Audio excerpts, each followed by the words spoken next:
Hello అక్కాయిలు, ఎలా ఉన్నారు? అందరూ బాగున్నారా? అందరూ బాగుండాలి, అందులో నేను ఉండాలని నేను ఎప్పుడూ కోరుకుంటానమాట. మా అబ్బాయిని కాలేజీలో వదిలేస్తుంటే జాంకాయలు అమ్ముతా కనిపించాడు. జాంకాయలు చాలా బాగున్నాయి అనమాట. ఎర్ర జాంకాయలేనా అని అడిగాను. అడిగితే అవునమ్మా ఎర్ర జాంకాయలేనా అన్నాడు. రేటు మాత్రం 30 రూపాయలు చెప్పాడు ఒక కాయ వచ్చి.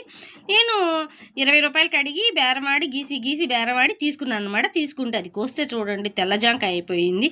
సరేలేనని కోసాను. కోస్తే తీయగానే ఉందండి. కాయ మాత్రం సూపర్ తీయగా ఉంది. కానీ ఎర్రజాంకాయ కాదు కదా అని అనిపించింది. కానీ చాలా టేస్ట్ బాగుంది. ఉప్పు కారం వేద్దాం అనుకున్నా కానీ వద్దులే, ఎండ బాగా ఉంది కదా అని వేయలేదనమాట. సరే అండి, మన ఛానల్ చూస్తూ మనకు సబ్స్క్రైబ్ చేసిన ఒకళ్ళకి పుట్టినరోజు శుభాకాంక్షలు తెలుపుదామండి. మన వీడియోని ఫాలో అవుతూ ఉంటారనమాట. పేరు హన్మేష్ అనమాట. అతను హైదరాబాద్ ఎల్బీ నగర్లో ఉంటారు. కంప్యూటర్ వర్క్ చేస్తూ ఉంటారంట. ఇవాళ అతనిది పుట్టినరోజు అంట. మనందరం కలిసి హ్యాపీ బర్త్డే చెప్దామా? హ్యాపీ బర్త్డేలు హ్యాపీ బర్త్డేలు మళ్ళీ చేసుకోగా శుభాకాంక్షలు అందజేయమా మిత్రమా అంట పాట పాడదాము.